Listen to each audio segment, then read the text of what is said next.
नमस्कार, आपकी अदालतमध्ये तुमचं स्वागत आहे. तुम्हाला आठवत असेल मागच्या आठवड्यात आपकी अदालतमध्ये आपण जेसिका लाल मर्डर केसच्या मुळापर्यंत पोहोचण्याचा प्रयत्न केला होता.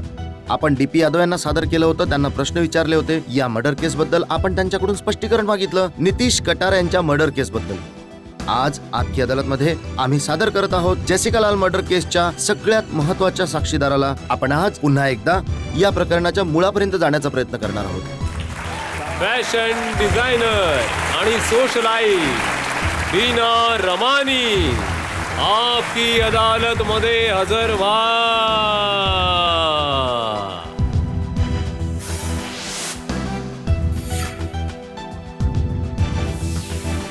याआधी की आपकी अदालतमध्ये आजचा खटला सुरू करू, आरोप आणि प्रश्नांची मालिका सुरू करू, आजच्या जज पिंकी आनंद यांची परवानगी घेऊयात आजची कारवाई सुरू करण्यासाठी. अदालतची कारवाई सुरू करा. आपकी अदालतमध्ये पहिला आरोप बीना रमानी यांच्यावर. आपकी अदालत मध्ये बीना रमानींवर आरोप आहे की यांनी कायद्याचा आदर केला नाही. बीनाजी, तुम्हाला आठवत असेल 7 वर्षांपूर्वी 30 एप्रिलची ती काळी रात्र जेव्हा जेसिका लाल यांचा मर्डर झाला होता तुमच्या रेस्टॉरंटमध्ये. आणि ही गोष्ट खरी आहे का की दिल्लीचे खूप मोठमोठे लोक त्या पार्टीमध्ये हजर होते? ही गोष्ट खरी आहे. हो, कायमच असायचे. तुम्ही पण नेहमी पार्टी द्यायचात आणि नेहमी मोठमोठे लोक असायचे का? त्या संध्याकाळी मी पार्टी दिली होती माझ्या हस्बंडसाठी. ते चालले होते कॅनडाला 3-4 महिन्यांसाठी.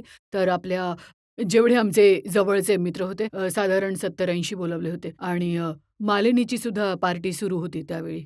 ती पार्टी ज्या रेस्टॉरंटमध्ये होत होती ते बेकायदेशीर होतं. त्या रेस्टॉरंटमध्ये तुम्हाला लिकर सर्व्ह करण्याची, दारू सर्व्ह करण्याची परमिशन नव्हती. ही गोष्ट सुद्धा खरी आहे. आम्हा लोकांना रेस्टॉरंट ईटिंग प्लेसचं लायसन्स होतं खूप वेळापासून आणि लिकर लायसन्स मिळण्यामध्ये आम्हाला खूप अडचण येत होती. ते आम्हाला डिले होत होतं, मिळत नव्हतं तुमच्या सहजपणे. मनामध्ये कायद्याबद्दल रिस्पेक्ट नव्हती की तुम्ही लायसन्स नसताना, एक्साइज क्लिअरन्स नसतानाही तुम्ही तिथे लिकर सर्व्ह केली? याची आम्ही खूप मोठी आम्ही ह्याची खूप मोठी किंमत चुकवली. आम्ही विनंती केली कोर्टमध्ये. कायद्यानुसार आम्ही दंडही भरला. पण त्यापेक्षा जास्त अ, अ, आमचे रेस्टॉरंट, आमचा बिझनेस पूर्णपणे ठप्प झाला आणि इमारतीतले आमचे भाडेकरू बाहेर काढले गेले. आम्ही यासाठी खूप मोठी किंमत चुकवली. इतर कोणत्याही रेस्टॉरंटपेक्षा जास्त परवाना नसलेल्यांनी भरला असेल त्यापेक्षा. परंतु देशभरात अनेक रेस्टॉरंट आहेत जे परवाना नसताना चालू होती आणि त्यांनी दंड भरला आणि सुरू ठेवले. मग आम्हाला इतकं वेगळं आणि कठोरपणे का वागवलं? पण मी जर त्या रात्रीबद्दल बोललो, जी किंमत जेसिका लाल यांना द्यावी लागली, त्या रात्री 11 वाजल्यानंतर सुद्धा तिथे लिकर सर्व्ह होत राहिली?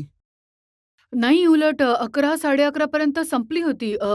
पार्टी संपली होती कारण फूड आणि लिकर सुद्धा संपलं जेसिका होतं. लालवर गोळी यामुळे चालवली गेली कारण एका माणसाला आणखी दारू प्यायची होती, आणखी लिकर हवी होती, त्यांनी नकार दिला. बरोबर.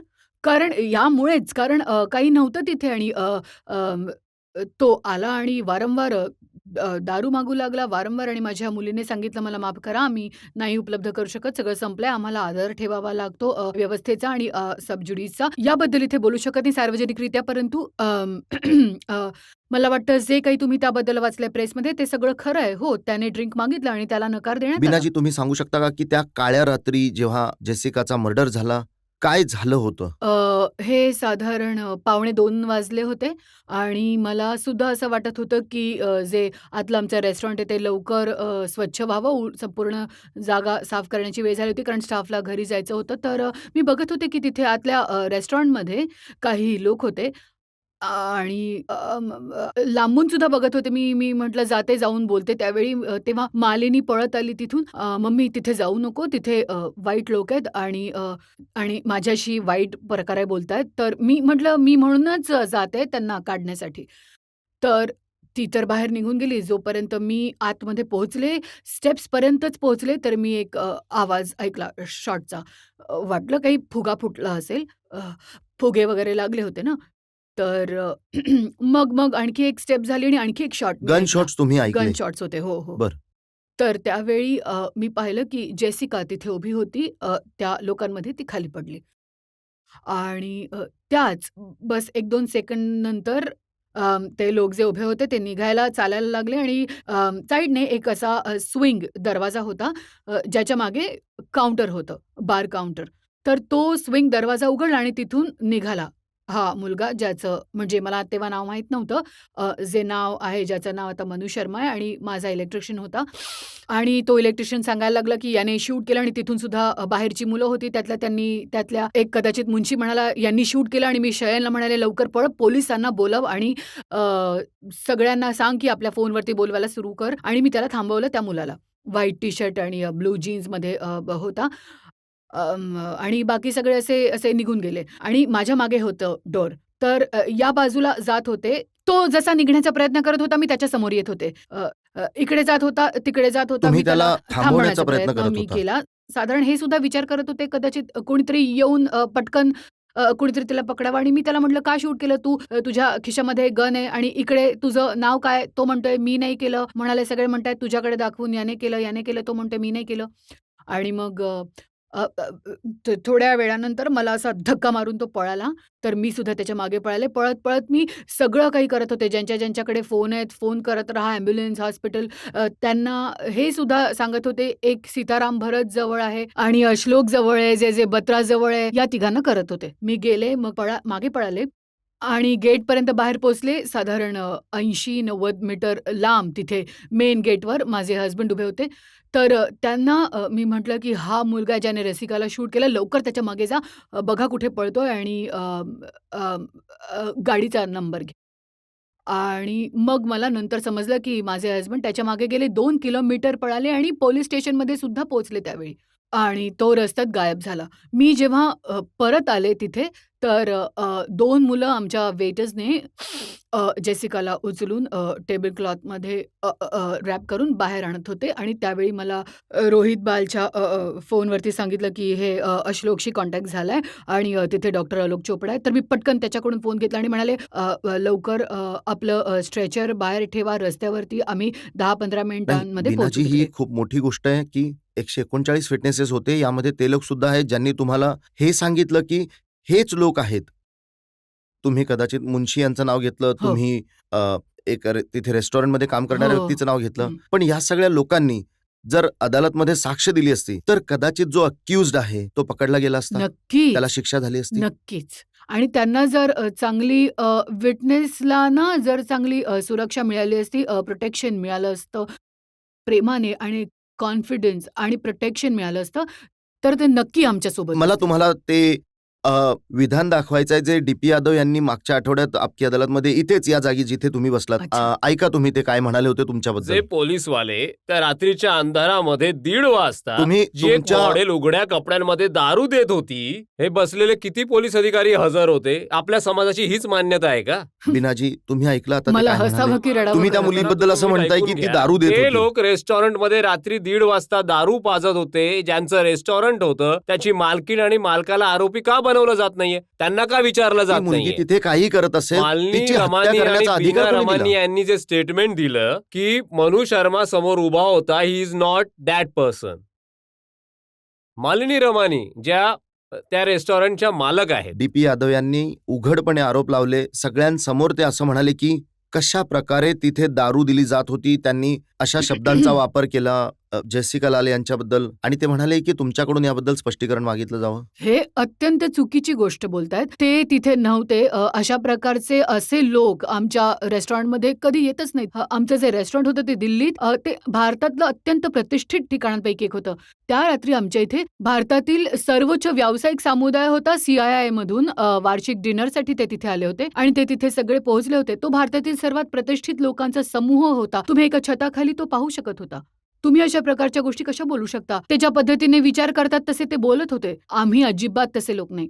ते एक अतिशय प्रतिष्ठित ठिकाण होतं. तिथे येणारा प्रत्येक व्यक्ती पूर्णपणे जे योग्य हे आणि पात्र जेसिका होता. बद्दल बोलले, की म्हणजे मला लाज वाटते. मला धक्का बसला की ते अशा प्रकारे बोलतायत. ती एक अतिशय सन्माननीय मुलगी होती आणि ते असे कसे बोलू शकतात जिने 7 वर्षांपूर्वी आपले प्राण गमावले आणि पूर्णपणे तुटून गेलोय आम्ही. आमचं सर्वस्व पणाला लावलंय न्याय मिळवण्यासाठी आणि ती इतकी वाईट भाषा कसे वापरू शकतात? मला ते अत्यंत आक्षेपार्ह वाटतं. माफ करा, पण आम्ही प्रामाणिक लोक आहोत आणि मला फार कठीण वाटतं अशा प्रकारची भाषा बीनाजी, हे खरं स्वीकारणं. नाहीये का, की तुम्ही एक रेस्टॉरंट चालवत होता, ज्यामध्ये तुमच्याकडे लिकर लायसन्स नव्हतं, कायदा तुम्ही मोडला होता, ज्या प्रकारच्या पार्ट्या तिथे व्हायच्या, मग लोक नाराज नाही होणार तुमच्यावर तर काय होणार? नाही, हे बघा आम्ही त्याची पेनल्टी द्यायची होती. पेनल्टी आम्ही कोर्टमध्ये गेलो. आमचे ड्यूज भरले.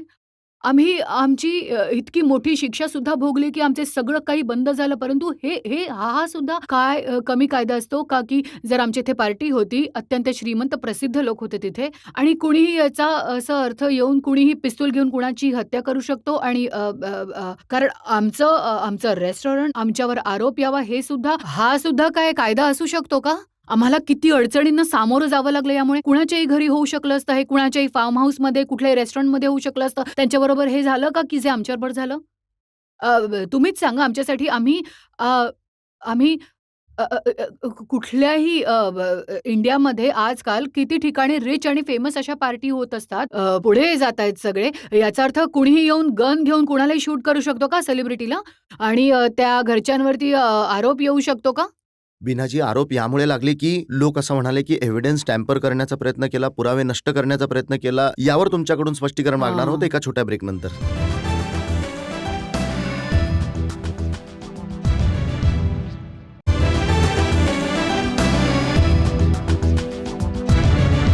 आपकी अदालतमध्ये आज आपण खटला चालवत आहोत बीना रमानी यांच्यावर. आपकी अदालतमध्ये पुढचा आरोप बीना रमानी यांच्यावर. आपकी अदालतमध्ये बीना रमानींवर आरोप आहे की यांनी जेसिका लाल मर्डर केसमध्ये पुरावे नष्ट करण्याचा प्रयत्न केला. बीनाजी, बऱ्याचशा वृत्तपत्रांमध्ये, मॅगझिनमध्ये असं लिहिलं गेलं की पोलिसांना इन्फॉर्म करण्यामध्ये उशीर केला गेला. मर्डर झाल्यानंतर साधारण 45 मिनिटापर्यंत पोलिसांना इन्फॉर्म केलं गेलं नाही. ही अत्यंत चुकीची गोष्ट आहे. त्या पहिल्याच मिनिटात जेव्हा शयन मुंशी धावत आला आणि मी त्याला लगेच पोलिसांना फोन करायला सांगितलं. खरं तर त्याच्या पहिल्या स्टेटमेंटमध्ये सुद्धा म्हटलं. त्यांनी त्यांचं जे पहिलं स्टेटमेंट दिलं होतं पोलिसांना हॉस्पिटलमध्ये, हेच ते म्हणाले होते, की मी तिथून जेव्हा मी सांगितलं, की हा मुलगा आहे, त्याच वेळी मला बीना रमानी म्हणाल्या, "पोलिसांना बोलवा" आणि तो पळाला ऑफिसच्या बाहेरच्या बाजूला आणि पोलिसांना फोन केला. परंतु त्या व्यतिरिक्त सुद्धा तिथे असलेले अनेक मुलं-मुली ज्यांच्याकडे मोबाईल होते, ते पोलिसांना फोन करण्याचा प्रयत्न करत होते. ते प्रयत्न करतोय काहीही करून मदत करून परिस्थिती कशी हाताळता येईल यासाठी. काहीही करून हे अजिबात खरं नाही, की पोलिसांना कळवलं गेलं नाही पहिल्या 5 मिनिटात किंवा त्यापेक्षा आधी. असं नाहीये. 100 नंबरवर फोन करणं अगदी सोपी गोष्ट आहे आणि तिथे सगळे जबाबदार लोक होते. त्यामुळे पण आरोप असं तर हा आहे नाहीये. की पोलिसांना उशिरा यामुळे बोलवलं गेलं कारण तिथे जे रक्त पडलं होतं, जे डाग होते रक्ताचे हं, जेसिका लालच्या हं. मर्डर नंतर, ते रक्त साफ करण्याचा प्रयत्न केला गेला. एव्हिडन्स बरोबर टॅम्पर करण्याचा प्रयत्न केला बरं गेला. आता हे तुम्हीच सांगा यामागचं लॉजिक काय? कोणीही समजावू शकतो का? जेव्हा मी तिचा जीव वाचवण्यासाठी धडपडते, रुग्णालयासाठी धावते आणि मी ओरडते पोलिसांना फोन करा, ॲम्ब्युलन्सला फोन करा, हॉस्पिटलला कळवा. मी रक्ताचे डाग पुसण्यामध्ये कसा रस घेईन त्या व्यक्तीच्या अंगावरील जिला मी मदत करून रुग्णालयात नेण्याचा प्रयत्न करते. दुसरं म्हणजे जर थोडा सामान्य विचार करा, जर टेबल क्लॉथवर उचलून नेलं असेल एखाद्याला, तर एव्हिडन्स त्या टेबल क्लॉथवर लागेलच. तिसरं म्हणजे हॉस्पिटलमध्ये जेव्हा आम्ही तिथे पोहोचलो, जी मुलं तिला उचलून घेऊन गेली होती, कारण तिला खोकल्यात थोडं रक्त आलं होतं, ते त्यांच्या शर्टवर लागलं होतं. तो शर्ट आम्ही पोलिसांना दिला, तो त्यांच्या ताब्यात आहे. जर तुम्ही मला विचारत असाल, तुम्ही त्या जखमी व्यक्तीचं रक्त पुसलं का? तर त्यावरून हो, तुम्ही मला दोषी ठरवत असाल तर ते योग्य आहे. परंतु माझ्यावरती कसले आरोप लागतात हे सुरुवातीपासूनच स्पष्ट होतं. द डिफेन्स माझ्याविरुद्ध गोष्ट रचणं हा त्यांचा फायदा होता. तो खटला न्यायालयीन विचाराधीन होता. आम्हाला बोलण्याची परवानगी नव्हती. आम्ही धक्क्यात होतो अशा प्रकारच्या गोष्टी ऐकून. माझं संपूर्ण लक्ष त्या मुलीचा जीव वाचवणार होतं. त्या मुलाला थांबवणार होतं आणि आणि अशा वेळी मी हा विचार करेन, की डाग कसे पुसायचे यात काही लॉजिक नाही. कुठलीही व्यक्ती असं करण्याचा प्रयत्न का करेल? मी तिथे पोहोचेपर्यंत त्या मुलांनी योग्य तेच केलं. योग्य गोष्ट म्हणजे तिला गुंडाळणं आणि तिला तिथून बाहेर काढणं. आणि जर तिथे रक्त असेलच तर मला वाटतं तुम्ही डॉक्टरांशी माझ्याकडे बोललं एक पाहिजे. स्टेटमेंट आहे, कबुली जबाब ज्याला म्हणतात. सुरेश चंद्र यांचं हे 30 एप्रिल 99ला जे मेहरोली पोलिसांच्या समोर त्यांनी हं, हं. वक्तव्य नोंदवलं होतं. ते म्हणाले की मी किचनमध्ये भांडी धुत होतो, अचानक मला शॉटचा आवाज ऐकू आला. मी उठून आतमध्ये काउंटरजवळ पोहोचलो, पाहिलं मॅडम जेसिका लाल जमिनीवर पडल्या होत्या. तिथे एका गेस्टने कापड आणि पाणी मागितलं. मी कापड आणि पाणी आणून दिलं. मग तो गेस्ट जेसिका लालचं तोंड साफ करू लागला. जमिनीवर सुद्धा रक्त पडलं होतं. त्यातील एक गेस्ट म्हणाला, "इथे स्वच्छ कर." आणि मी जमिनीवर पडलेलं रक्त कपड्याने स्वच्छ केलं. असं असू शकतं, कारण असं झालेलं असू शकतं, कारण ते तेव्हा घडलं असावं जेव्हा मी धावत बाहेर गेले त्या मनु शर्माच्या मागे गेटपर्यंत.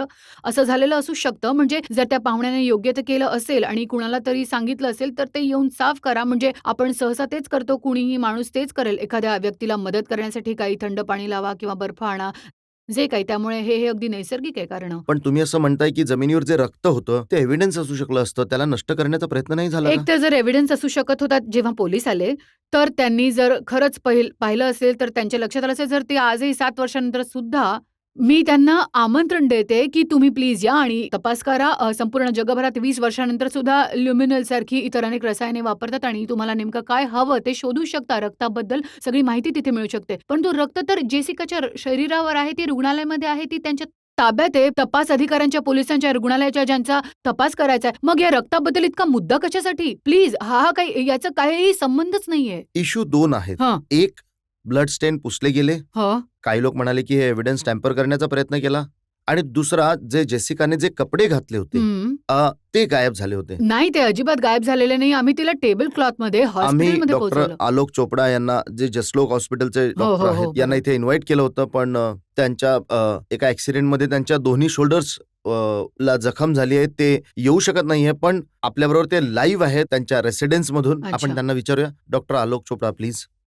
डॉक्टर साहेब, प्रश्न हा आहे की जे कपडे जेसिकाने घातले होते, ज्याच्यावर ब्लड स्टेन लागले होते, काय ते कपडे गायब झाले होते? नाही, जेसिका लालला जेव्हा आणलं गेलं होतं, तेव्हा तिला एका शीट किंवा टेबल क्लॉथवरती आणलं होतं. कारण ती खूप सोपी पद्धत होती एखाद्याला उचलण्याची. जी व्यक्ती म्हणजे लाइक अ डेड बॉडी. तिचे कपडे तिथेच तिच्यावरच होते. कपडे घातलेले होते त्यांनी आणि कपड्यावरती थोडे-थोडे रक्ताचे डाग होते आणि त्याच अवस्थेमध्ये त्यांना आणलं होतं. तर काही त्यावेळी कोणी तिचे कपडे काढलेले नव्हते. आणि जी शीट किंवा टेबल क्लॉथ होते ते सुद्धा सोबतच होतं. सगळं त्याच अवस्थेमध्ये जिथून जसे तिला भिना रमानीच्या जागेवरून उचललं गेलं, त्याच अवस्थेमध्ये आणलं गेलं होतं आमच्याकडे. डॉक्टर चोपडा, ज्या अवस्थेमध्ये आणलं गेलं होतं, काय वाचण्याची काही आशा होती का तुम्ही तुमच्या हॉस्पिटलमधून त्यांना दुसऱ्या हॉस्पिटलमध्ये पाठवलं? तेव्हा असं होतं, की जेव्हा त्यांना आणलं गेलं होतं, तेव्हा त्या खूपच ज्याला म्हणू शकतो सर्क्युलेटरी फेल्युअरवरती होत्या. जेव्हा त्यांचा पल्स किंवा ब्लड प्रेशर मोजलं जाऊ शकत नव्हतं. खूप डिफिकल्टी ब्रीथिंगमध्ये. Technically she was alive, म्हणजे याचा अर्थ she was not brain dead. पण माझ्या विचाराच्या दृष्टिकोनातून असं होऊ शकतं, की ती वाचण्याची संभावना नव्हती. म्हणूनच अशा परिस्थितीत आम्ही आमच्या बाजूने संपूर्ण प्रयत्न केला तिला रिसससिटेट करण्याचा. याचा अर्थ म्हणजे लंग्समध्ये ट्यूब टाकली, ब्लड दिलं, काही असे केमिकल्स दिले ज्याने पल्स आणि ब्लड प्रेशर वाढावं. आपल्या सर्जन्सना बोलावलं, न्यूरो सर्जन्सला बोलावलं. इंजुरी असेस करण्यासाठी कॅट स्कॅनसुद्धा केला. आणि ते कॅट स्कॅन बघून तर अगदी स्पष्टच होतं, की अशा प्रकारच्या इंजुरीपासून कोणी वाचूच शकत नाही. त्या स्टेजवरती जेसिका लालच्या पेरेंट्सनी असा विचार केला, की कुठली ॲडव्हान्स न्यूरोसर्जिकल फॅसिलिटी अपोलोमध्ये आहे का? तेव्हा आम्ही सांगितलं, आहे तर खरं, पण या परिस्थितीमध्ये काही अर्थ नाहीये. पण सिच्युएशन अशी होती, सिच्युएशन इमोशनल होती, त्यांना घेऊन जायचं होतं, तर आम्ही त्यांना थांबवलं नाही. डॉक्टर साहेब, पब्लिकचे बरेचसे लोक, जनतेचे लोक आमच्या समोर आहेत. जर तुम्हाला कोणी प्रश्न, कुणाला डॉक्टर चोपडा यांना प्रश्न विचारायचा असेल तर? हां, बोला. तुम्हाला विचारायचं आहे का? बोला.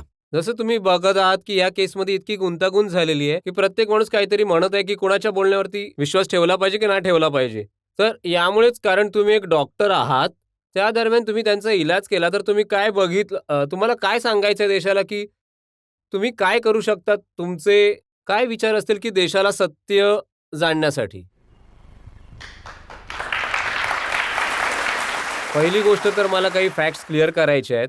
दुसरं म्हणजे प्रत्येक फॅक्ट्समध्ये रिलेव्हन्स सुद्धा असला पाहिजे. जसं की आम्हाला विचारलं जात होतं, ते डिफेन्स लॉयरने विचारलं, की किती रक्त ब्लड कपड्यांवरती होतं. त्यांचे कपडे पांढरा कुर्ता घातला होता, की व्हाईट शॉर्ट्स घातली होती आणि शॉर्ट्स होती तर डेनिमची शॉर्ट होती, की कपड्याची शॉर्ट्स होती.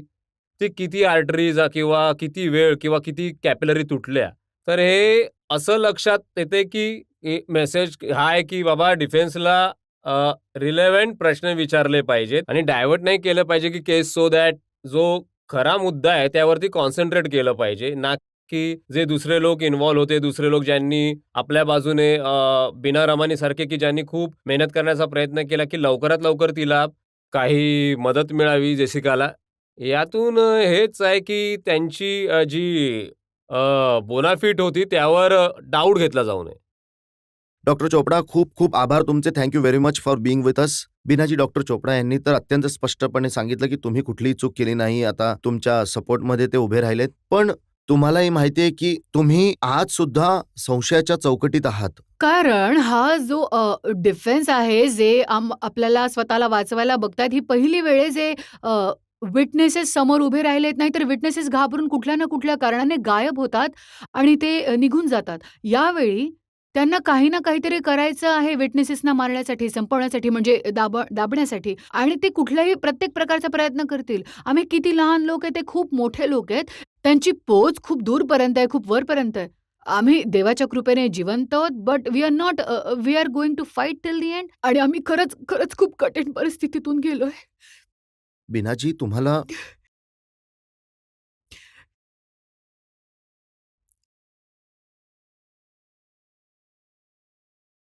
कुठल्या वाईट परिस्थितीतून तुम्हाला जावं लागलं? तुम्ही तर एक विटनेस होत्या. तुम्ही कोर्टामध्ये जाऊन आपलं विटनेस असणं खूपच कठीण आहे. खूप कठीण.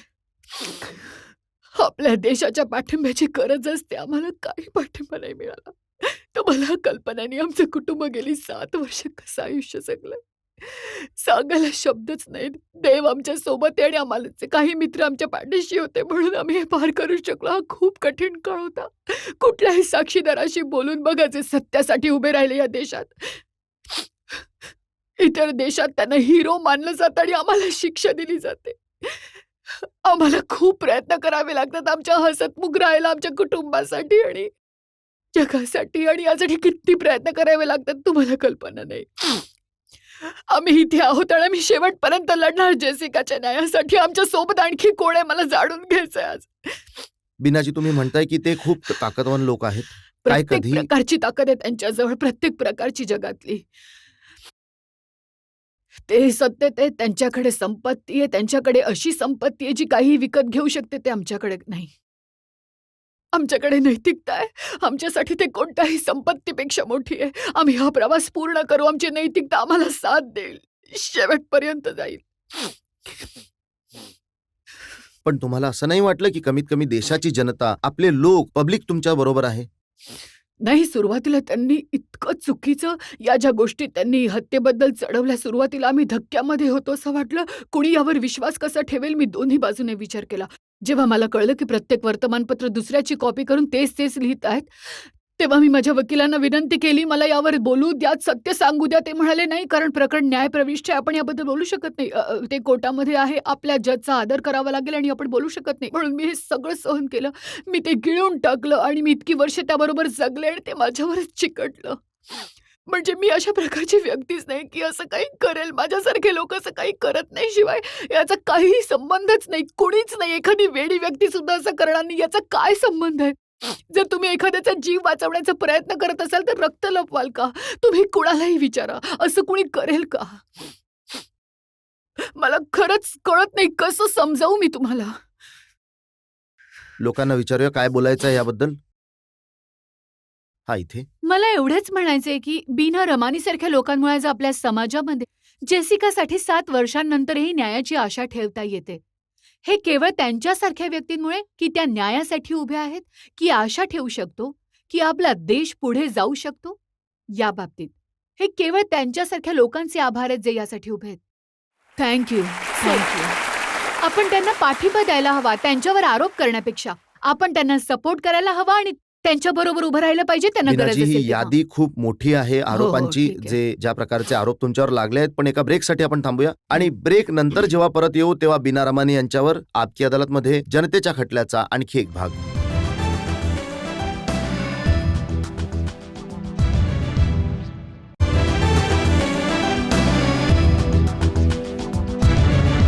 आपकी अदालतमध्ये आज आपण जनतेच्या बाजूने खटला चालवत आहोत सुप्रसिद्ध सेलिब्रिटी बीना रमानी यांच्यावर.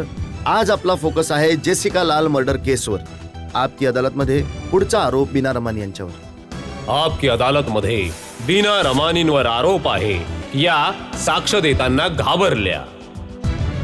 बिनाजी, तुम्ही म्हणालात की खूप पॉवरफुल लोक होते, ताकदवान लोक होते. बऱ्याचशा लोकांना असं वाटतं की जेव्हा कोर्टामध्ये तुमची साक्ष देण्याची वेळ आली, तुम्ही खूप महत्वाच्या विटनेस होता त्यामध्ये, पण तुम्ही तिथे घाबरून योग्य प्रकारे साक्ष नाही दिली. जे तुम्हाला बोलायला हवं होतं ते नाही मी बोललात. एवढंच म्हणेन की या 7 वर्षांच्या सगळ्या टप्प्यांमध्ये तो माझ्या आयुष्यातला सर्वात कठीण क्षण होता त्या दिवशी कोर्टामध्ये.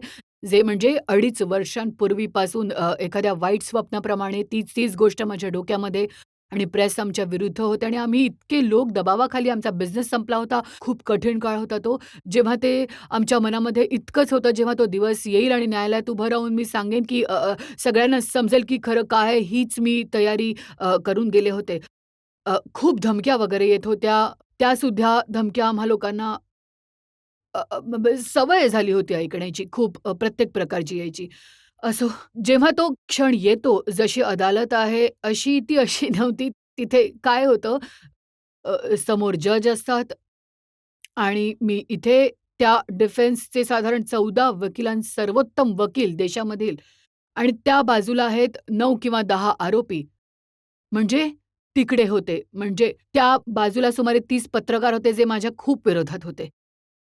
आणि इथे मी एकटीच आणि माझ्यासोबत एक सरकारी वकील, एक प्रॉसिक्युटर. तर जेव्हा तो क्षण येतो, तेव्हा सगळं संपतं. म्हणजे तेव्हा श्वास घेणं सुद्धा कठीण होतं. ते खूपच अवघड होतं. मला असं वाटत होतं, की मी कधीही बेशुद्ध पडेन. मला इतकी भीती, मला माहीत नाही किती बाटल्या पाण्याच्या त्याने मला आणून दिल्या. खूप घाबरले होते. असो तरीसुद्धा इतक्या भीतीतही मी त्यांनी जेव्हा मी सांगितलं सगळं हा किस्सा सांगितला, जज म्हणाले, "हे बघा यामध्ये कोण आहे?" आधी मला दिसला नाही. ते पुन्हा म्हणाले, "कुणी मागे कुणाच्या मागे उभा आहे, बाहेर ये." तर जेव्हा बाहेर आला तेव्हा मी पाहिलं वाटतं तर हाच आहे. त्या दिवशी त्याने आपला थोडा चेहरा थोडा बदलला होता. तर मी गेले जाऊन भीतीने कापत गेले जाऊन मी त्याच्या खांद्यावर हात ठेवला.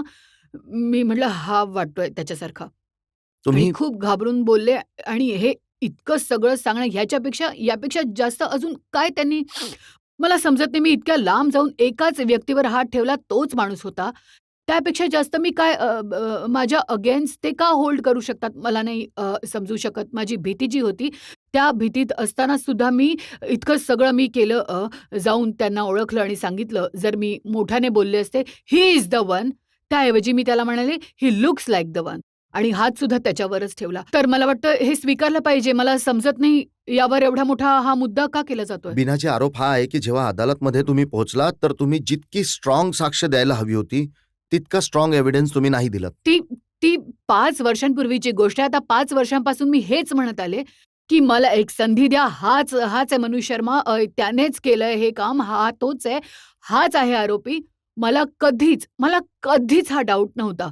मला जे काही माहीत असेल यामध्ये शंकेची काही गोष्टच नाहीये. जितक्या सुरुवातीपासून हेच म्हणत जितक्या आले. ताकदीने तुम्ही ही गोष्ट हां. इथे जनतेसमोर सांगत आहात, हो. का याच ताकदीने तुम्ही अदालतमध्ये पुन्हा एकदा ही गोष्ट सांगाल का? नक्कीच. मला एक संधी मिळाली आहे. मी आणि माझी संपूर्ण फॅमिली तिघं एकत्र आम्ही आमची इच्छा आहे. आम्हाला देवाने हा दिवस दाखवावा, की आम्ही परत एकदा जाऊन आयडेंटिफाय करून आणि होपफुली जेसिका लालला जस्टिस मिळवून द्यावा. आम्हाला खूप आवडेल तो दिवस. काही दिवसांपूर्वी इंटरव्ह्यू दिला आहे सबरीना लालने, जी जेसिका लालची बहीण आहे. त्यांना हे विचारलं गेलं, की तुम्हाला असं वाटलं का, की बीनाजीने, मालिनीने, तुमचे हसबंड जॉर्जसने जो एव्हिडन्स दिला होता तो पुरेसा नाहीये? त्या म्हणाल्या, "it was Beena's testimony which was most crucial." तिचं विधान हे प्रत्यक्ष साक्षीदाराच्या साक्षीदारासारखं होतं. मात्र न्यायालयामध्ये ती अपयशी ठरली. त्याची ओळख स्पष्ट करून देण्यासाठी ती म्हणाली, की तो व्यक्ती त्या माणसासारखा वाटत होता. बीना आणि मालिनी या दोघींचं हे साक्षीपत्र पुरेसं होतं आरोपींच्या घटना सादर करण्यासाठी. And Beena is still a crucial witness.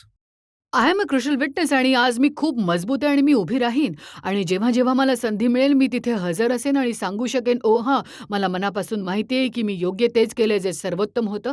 त्या वेळेसाठी जितकी ताकद माझ्यात होती तितकी एकवटली. मला माहीत नाही इतर कोणती व्यक्ती उभी राहू शकत होती त्या क्षणी जिथे तो खूप कठीण क्षण होता माझ्या आयुष्यातला.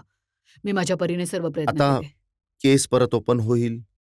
परत तुम्हाला विटनेस देण्यासाठी बोलावलं हं. जाईल. काय आता तुम्ही हिम्मत करून आपलं नक्कीच. म्हणणं मांडू शकाल का? 100% हो. आता मला खूप ताकद सुद्धा मिळाली. थँक सबरीना लाल यांनी आणखी एक आरोप तुमच्यावर लावला आहे. या इंटरव्ह्यूमध्ये त्या म्हणाल्या आहेत की त्यांना हे विचारलं गेलं की तुमच्या एका जवळच्या कौटुंबिक मित्राने आधी असं सांगितलं होतं की बीना रमानी यांनी तुम्हाला खटला पुढे नेण्यासाठी परावृत्त करण्याचा प्रयत्न केला. त्या म्हणाल्या की तिने मला आणि माझ्या कुटुंबाला सांगितलं की जे घडलं ते विसरून जा, कारण यात प्रभावशाली लोक सामील होते. आश्चर्य आहे, पण हे अजिबात खरं नाहीये. मला वाईट वाटतं सबरीनाबद्दल बोलताना, पण मी असं काही म्हटलं नाही आणि मला आनंद आहे की तुम्ही हा प्रश्न विचारला. सबरीना म्हणाल्या, तिने आम्हाला सांगितलं की आपल्यासाठी हे धोकादायक ठरू शकतं, कारण आम्हाला नेमकं कोणाशी सामना करतोय हे माहीत नव्हतं आणि आम्हाला काही साध्य होणार नाही हा खटला पुढे नाही, नेल्यामुळे. तिने माझ्या बोलण्याचा गैरसमज करून घेतला. परंतु मी मी मी एवढंच म्हणाले असेन की ते खूप धोकादायक आहे. मला खात्री आहे मी ते म्हटलं असेल आणि कदाचित पुन्हा सांगेन. आज आपल्या देशामध्ये जे काही चाललंय, तुम्ही पाहिलं कुणी एखाद्याला गोळी घालून सुद्धा आणि तुमच्याकडे पाहू शकतो जसं की त्याने काहीही केलं नाही, तो निष्पाप आहे. अर्थात ते भीतीदायक आणि धोकादायक आहे. म्हणूनच मी कदाचित असं म्हटलं असेल की आपण मोठ्या धोक्याला सामोरे जात आहोत, पण आपल्याला तुम्ही मजबूत म्हणताय राहायला की हवं. पॉवरफुल लोक होते, हो, डेंजरस लोक powerful होते, होते. सगळं हो, ठीक असं आहे. वाटत पण होतं. काय तुम्ही असं म्हणालात का की ही केस परस्यू नाही केली पाहिजे, कारण कधीच नाही, याच्यातून काही कधीच नाही, कधीच नाही. हा तिचा अत्यंत गैरसमज झालाय. मी तिला उलट असं म्हटले, की मला त्या रात्री जेव्हा मी मनु शर्माला त्याचा चेहरा पाहिला, तेव्हा तर मला नाव माहीत नव्हतं त्याचं. मला असं वाटलं, की इतका भरभक्कम अशा मुलाने आता 1 मिनिट नाही झाला कुणाला तरी शूट केलं आणि असं-असं कसं मी त्याला घाबरवण्याचा प्रयत्न करते आणि हा हा असा कसा आपला सरळ चेहरा, स्ट्रेट फेस, काही भीती नाही त्याच्यावर. मला सुद्धा भीती वाटत होती त्याची, परंतु मी त्यावेळी मी तर आपली ताकद दाखवत होते. पण मी खूप घाबरले होते, की कधीही हा माझ्यावर चालवू शकतो गोळी. परंतु मी हेच मग जेव्हा मी जेसिकाला कारमध्ये घेऊन जात होतो, ते 12-15 मिनिटं माझ्या डोक्यामध्ये हे चालू होतं, असा कसा मुलगा, कुणाचा मुलगा असेल? तरुण, याचे पेरेंट्स कसे असतील, कशी अपब्रिंगिंग असेल इतकी, की असू शकतं एखादा खूप श्रीमंत असेल किंवा एखादा खूप करप्ट पॉलिटिशियनचा मुलगा तुम्ही असू असं शकतो. म्हणताय की तुम्ही मला अजिबात कधीच आधीपासून ओळखत नव्हता कधीच नाही, त्याला? कधीच नाही, कधीच नाही, कधीच नाही. आणि जेव्हा मी पोहोचले तिथे हॉस्पिटलमध्ये, जेव्हा जेसिकाला आत आय-सी-यूमध्ये घेऊन गेले, तेव्हा फक्त 5-10 मिनिटात हे येऊ लागलं गेस्ट जे रेस्टॉरंटमध्ये होते, तरुण फ्रेंड्स जेसिकाचे वगैरे रडायला लागले. तर मी त्या सगळ्यांना जवळ घेतलं. त्या सगळ्यांना मी असं हाताने पकडून मी म्हटलं, "चला आता मेडिटेशन ध्यान लावा आणि प्रेयर करूया की जेसिकाची लाईफ वाचू दे आणि घाबरण्याची वेळ नाहीये." मी त्या मुलाचा चेहरा पूर्ण पाहिलाय आणि मला हीच भीती आहे की कुठल्याही मोठ्या पॉवरफुल घरातला मुलगा असेल किंवा कुठल्याही पॉलिटिकल किंवा वेल्थी घरातला असेल आणि आपल्या सगळ्यांना दाबून टाकतील आणि यावेळी आपण सगळ्यांनी आपण एकत्र मजबूत राहायचंय. आपल्याला लढाई करावी लागेल. अशीच नाही गोष्ट संपणार आणि तुम्ही सगळे असे यायला लागले, जसे लोक असेच रडायला लागले. सगळे परत-परत माझ्याकडून, माझ्या तोंडातून याच गोष्टी येत होत्या. आपण सगळ्यांनी एकत्र राहून आपण लढायचंय. आपण त्यांना जाऊ देऊ शकत नाही. आपण अत्यंत करप्ट आणि पॉवरफुल माणसाच्या विरोधात उभे आहोत. वारंवार मी हेच म्हणत होते आणि यांनी हा जो तुम्ही रिपोर्ट सांगत आहात ते अत्यंत चुकीचं आहे. माझं माझं अ, अ, माझं चारित्र्य अशा प्रकारचं नाही. मी अत्यंत प्रामाणिक आणि आदरणीय व्यक्ती आहे. मी केवळ हे जर परत झालं तर हेच उत्तर आहे, की मी असंच परत करेन ह्याच प्रकारे. मीना रमानीजींनी सहानुभूती दाखवली, की जेसिका लालसोबत जे झालं ते अजिबात योग्य नाहीये, असं ह्या म्हणाल्या आहेत, की मी आता या केसबद्दल जसं काही होईल, आता मी पूर्णपणे कोऑपरेट करेन आणि अपराध्यांना शिक्षा मिळवून देईन. तर ही जनता तुमच्यावरती किती विश्वास ठेवू शकते, की जो तुम्ही आधी विश्वासघात केलाय, आता परत तीच गोष्ट रिपीट होईल का? नाही, नाही. आम्ही विश्वासघात अजिबात केला नाही. हे तुम्ही चुकीचं बोलत आहात. हा विश्वासघात अजिबात केलेला नाही, कधीच नाही. मी माझा थोडा वीकनेस झाला, ह्याला विश्वासघात म्हटलं जाऊ शकत नाही, नाही. नाही. तुम्ही मान्य केलंय, की मी मी नाही, घाबरले होते. हे बघा जी हां. गोष्ट खरी आहे तुम्ही नाही, ॲडमिट नाही. मी केलं ते आधीच फॅक्ट्स. उत्तर दिलं. मी म्हटलं होतं जर मला संधी आज उद्या दिली 5-10 वर्षांनंतर मी तिथे उभी राहीन आणि ओळख पटवेन आणि व्हेरी सांगेन गुड. सत्य. हो. हो, मी अत्यंत प्रामाणिक आणि मन प्रामाणिक आहे आता माझं. पब्लिकच्या प्रेशरने, हं, जनतेच्या ताकदीमुळे ही केस रिओपन झाली आहे. हं. आता परत एकदा जेव्हा तुम्हाला अदालतमध्ये जाण्याची संधी मिळेल, काय जनतेने या गोष्टीवर विश्वास ठेवावा की तुम्ही त्याच ताकदीने साक्ष द्याल, ज्या ताकदीने जे अक्युज्ड आहेत त्यांना शिक्षा मिळावी? मी माझ्या बाजूने पूर्णपणे भक्कमपणे मी करेन निश्चितच. जर मी अशी साक्षीदार असेन जिच्यावर विश्वास ठेवतात, न्याय मिळवण्यासाठी मी देवाचे आभार मानेन की मला संधी दिल्याबद्दल. हो, मी नक्कीच माझ्या पूर्ण ताकदीने मी उभी राहीन. मला ही संधी हवी आहे. कुठल्या प्रकारे कॉर्पोरेशन पोलिसांना हवंय, कुठल्या प्रकारे कॉर्पोरेशन ज्युडिशरीला तुमच्याकडून हवंय, याविषयी काही प्रश्न आहेत. आपण एका ब्रेकसाठी थांबूयात आणि ब्रेक नंतर बीना रमानी यांच्यावर जनतेचा खटला असाच सुरू राहील.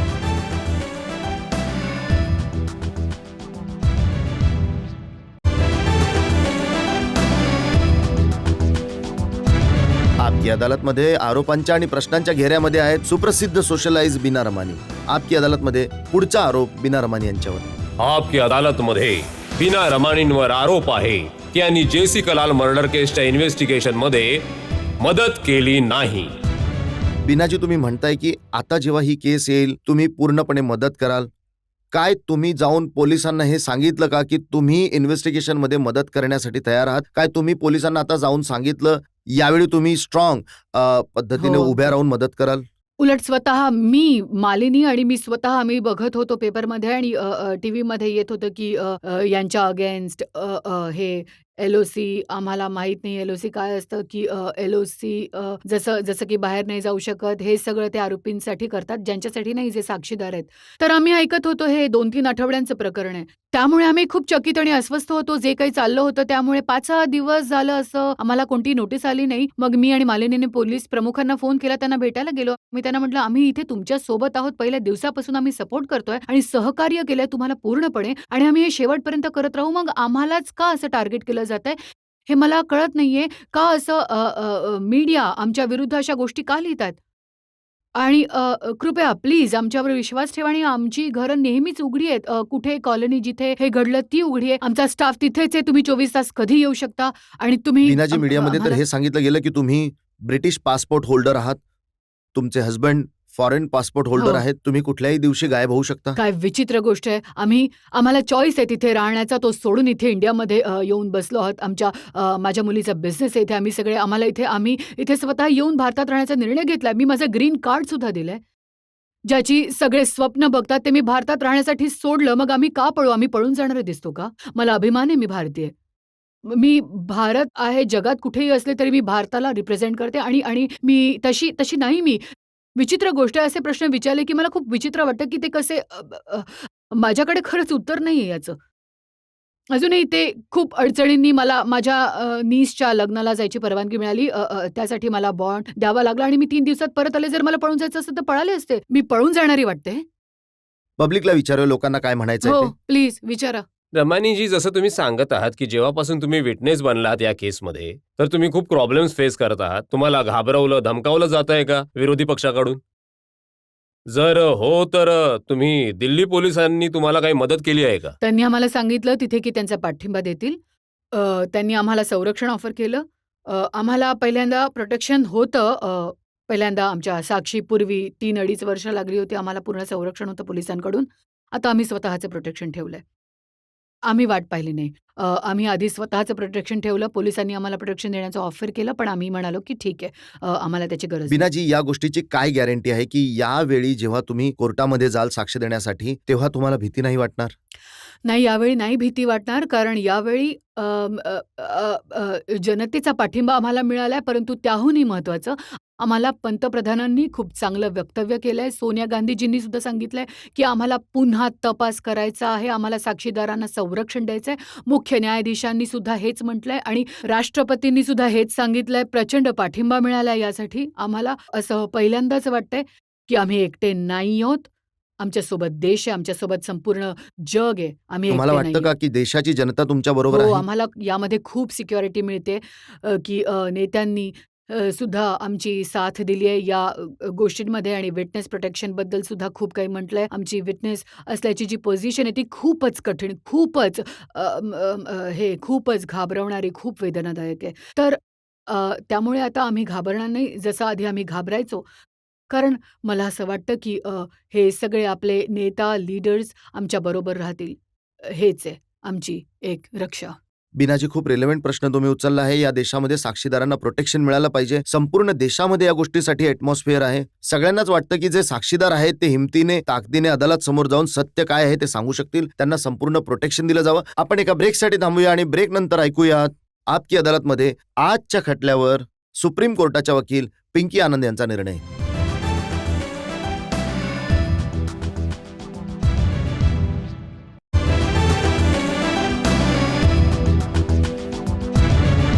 आपकी अदालतमध्ये आज आपण खटला चालवला सुप्रसिद्ध सोशलाइट बीना रमानी यांच्यावर. आपण बीना रमानी यांना प्रश्न विचारले जेसिका लाल मर्डर केसबद्दल.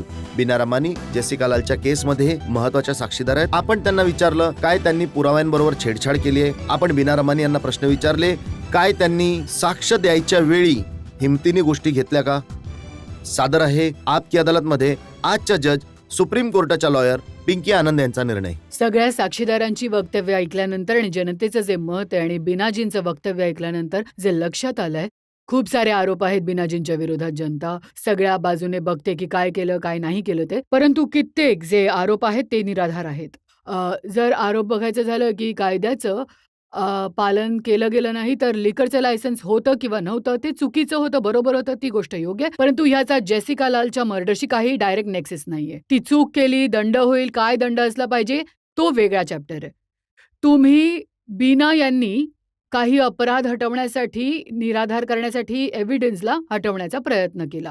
या गोष्टीचाही काहीही पुरावा दिसून येत नाही. ही रक्ताची जी सगळी स्टोरी आहे, रक्त नष्ट केलं गेलं ते सगळं पुसलं गेलं, त्याचा ऍक्च्युली काही डायरेक्ट रेलेव्हन्स केसशी नाहीये. मर्डर होता यामध्ये काही इश्यू नाहीये. तिचा गनने मर्डर झाला यामध्ये सुद्धा काही इश्यू नाहीये. त्यामुळे ते रक्त नष्ट करणं किंवा नष्ट न करणं आणि त्यामध्ये बीनाचं काही रोल असणं यामध्ये कुठलंही प्रूफ आतापर्यंत समोर नाही आलंय.